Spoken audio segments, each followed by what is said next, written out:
Hi. അപ്പോൾ ഇന്ന് ഉണ്ടാക്കാൻ പോകുന്നത് സിമെൻറ്റും കൊണ്ടൊരു പോട്ടാണേ. ആദ്യം ഒരു ബൗളിലേക്ക് ഒരു പ്ലാസ്റ്റിക് ഷീറ്റ് വെച്ച് കൊടുക്കും. ആ ഷീറ്റിൻ്റെ പേരൊന്നും എനിക്കറിയില്ല കേട്ടോ. അതിനുശേഷം കുറച്ച് സിമെൻറ്റും കൂടെ ഒഴിച്ച് അതിൻ്റെ പൊക്കത്തേക്ക് വേറൊരു ബൗളും കൂടെ വെച്ച് കൊടുത്തിട്ടുണ്ടേ.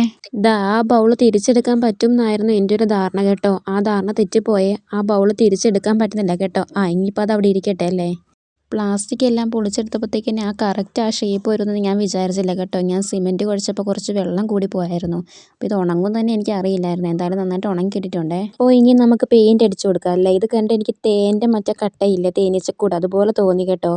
എന്തായാലും മുകളിലത്തെ ബോൾ എടുക്കാൻ പറ്റത്തില്ല. അതിനും കൂടി ഞാൻ പെയിൻറ്റ് അടിച്ചു കൊടുത്തിട്ടുണ്ടായിരുന്നു. ഇപ്പോൾ കണ്ടപ്പോൾ എനിക്ക് ആ ബോൾ എടുക്കണ്ടായെന്ന് തോന്നി. നല്ല ഭംഗിയുണ്ടല്ലേ. അപ്പോൾ ഇനി നമുക്ക് ഹണി ബീനെ എങ്ങനെ ഉണ്ടാക്കാം. അതിന് ഞാൻ മഞ്ഞക്കള ഉപയോഗിക്കുന്നത് കേട്ടോ. മഞ്ഞക്കള ഇതുപോലെ ആക്കിയെടുത്ത് അതിന് കണ്ണും കൂടെ വെച്ച് കൊടുത്ത് ആ സൈഡിലേക്ക് ഒട്ടിച്ചു കൊടുത്തു കേട്ടോ.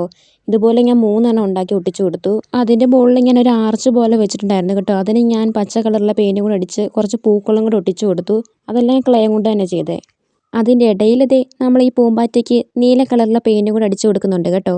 ഇത് വേറൊരു കാര്യത്തിനാണ് കേട്ടോ. നമ്മൾ നേരത്തെ എടുക്കാൻ പറ്റാത്ത വെച്ച ആ ബൗളില്ലേ, അതിൻ്റെ പൊക്കത്ത് വെക്കാനാണ് കേട്ടോ. അപ്പം നമ്മൾ നേരത്തെ ഉണ്ടാക്കിയ പൂക്കളെല്ലാം ഇങ്ങനെ വെച്ചേക്കുന്നത് കേട്ടോ. അപ്പോൾ പൂമ്പാറ്റകളെല്ലാം ഇങ്ങനെ അറേഞ്ച് ചെയ്ത് വെച്ചിട്ടുണ്ട്. അപ്പോൾ വീഡിയോ ഇഷ്ടപ്പെട്ട സബ്സ്ക്രൈബും ലൈക്കും ഷെയറും ചെയ്യണേ. അപ്പോൾ ഫൈനൽ ലുക്ക് വന്നിട്ട് ഇങ്ങനെയാണ്. നിങ്ങൾക്ക് ഇഷ്ടപ്പെട്ടോ? എനിക്ക് എന്തായാലും ഇഷ്ടപ്പെട്ടു. അപ്പോൾ എന്തായാലും അടുത്ത വീഡിയോ വീണ്ടും കാണാം. ബൈ.